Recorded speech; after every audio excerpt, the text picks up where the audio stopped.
The rain had started out gentle, almost polite, before turning into something loud and relentless. Mark Harrison tightened his jacket as he balanced grocery bags in one hand and his daughter's tiny umbrella in the other. "Daddy, my shoes are wet," Lily complained softly, hopping over a puddle. "I know, sweetheart. Just a few more steps," he said, forcing a smile. Being a single dad wasn't something Mark had planned for. 3 years earlier, he'd lost his wife to cancer, and since then his world had shrunk to school pickups, microwave dinners, and bedtime stories. Lily was 6 now, bright-eyed, kind-hearted, and far wiser than her age suggested. They reached their apartment building just as thunder rolled overhead. Inside, Mark kicked off his shoes and set the groceries down. Lily ran straight to her room, humming as she changed into pajamas. Mark sighed, rubbing his tired temples. It had been a long week at the auto repair shop, and tomorrow he had something new on his calendar. A blind date. His sister had practically forced it on him. "You need to move on, Mark," she'd said. "Just coffee, 1 hour. What's the worst that could happen?" He wasn't excited. The idea of sitting across from a stranger making awkward small talk felt exhausting. Still, he'd agreed, for Lily's sake more than his own. She'd overheard the phone call and spent the rest of the day asking if her daddy was going to get a girlfriend.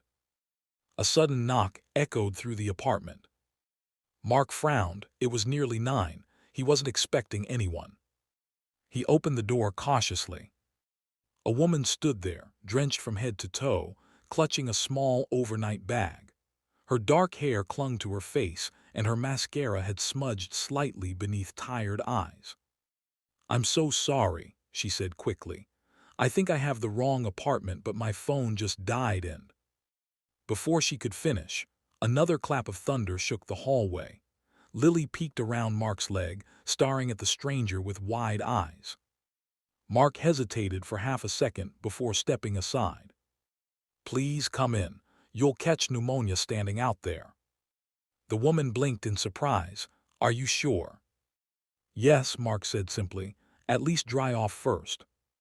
She stepped inside, visibly relieved. "I'm Emma," she said softly. "Mark, this is Lily." Lily smiled shyly. "Hi." Emma returned the smile, her eyes warming instantly. Long story short, Emma had been on her way to meet a friend when her rideshare canceled.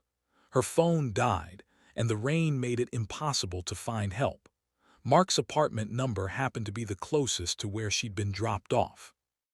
Mark gave her one of Lily's towels and made tea while she warmed up. Lily insisted Emma sit on the couch and wrapped her in a blanket like a burrito. "You look sad," Lily said after a moment. "Do you want one of my cookies?" Emma laughed quietly. "That might help." They talked lightly, nothing deep. Emma worked in event planning. She'd recently moved to the city. Mark shared small bits about Lily and his job. The connection felt natural, comfortable, like talking to someone you'd known longer than a single evening. When Emma finally checked her revived phone, she stood. "I should go, thank you truly." Mark nodded. "Anytime." At the door, Emma paused. "I don't know how to repay you." Mark shrugged. "Just pay it forward." She smiled, then disappeared into the hallway. Mark closed the door, feeling strangely lighter. He didn't realize yet that tomorrow would change everything. The next morning was chaos. Lily couldn't find her favorite socks. Mark burned the toast. Coffee spilled on his shirt. By the time he dropped Lily at school, he was already late for work. All day, his blind date lingered in the back of his mind. He told himself not to expect much, just coffee, 1 hour. After work, he picked Lily up and drove her to his mother's place so she could babysit. "Be nice to your date," Lily instructed seriously. Mark chuckled. "I'll try." He arrived at the cafe 5 minutes early, nervously adjusting his collar. The place was warm and softly lit, with small tables and quiet music. He sat near the window, ordered black coffee, and waited. Then the door opened. His breath caught. Emma stepped inside. Same dark hair, same gentle eyes. She froze when she saw him. For a full 5 seconds, neither of them spoke. "You," they said at the same time. Mark stood up slowly. "You're Emma." Her hand flew to her mouth. "Mark." They stared at each other in disbelief, before both laughing awkwardly. "You're my blind date?" Emma asked. "I guess I am." They sat down, still shaking their heads. "Well," Emma said, wrapping her hands around her mug, "this is unexpected." Mark smiled. "Yeah, I almost canceled." "I almost did too." They talked for hours. About Lily, about Emma's move to the city after a painful breakup, about grief and fresh starts, about how strange life could be when it wanted to be. Emma admitted she'd been dreading the date, convinced she'd be stuck with someone boring or judgmental. Mark confessed he hadn't dated since his wife passed.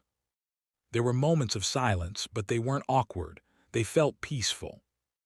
At one point, Emma said quietly, "Last night I was in a really bad place. You didn't have to help me." Mark shrugged. It felt right. She studied him for a long moment. "You're a good man." Something shifted in Mark's chest. When they finally stood to leave, neither wanted to say goodbye.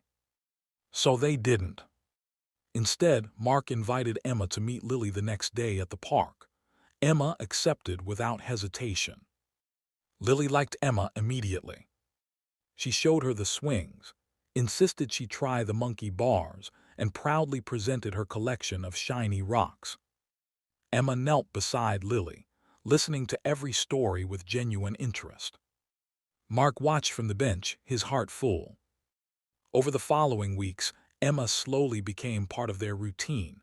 She joined them for dinners, helped Lily with homework, sat beside Mark on the couch during movie nights. It wasn't rushed. It was real. Emma learned about Mark's late wife and respected the space her memory still held. Mark learned about Emma's fears of starting over, of trusting again. They healed in small ways together. One evening, months later, Lily fell asleep between them during a movie. Emma whispered, "I never believed in fate." Mark smiled softly, "Me neither." He thought about that rainy night, the knock on the door, the towel, the tea. A single moment of kindness had led them here. Emma rested her head on his shoulder. "Thank you for opening your door," she said. Mark kissed the top of her head. "Thank you for knocking." Outside, rain began to fall again, gentle this time. And inside that small apartment, three hearts finally felt at home.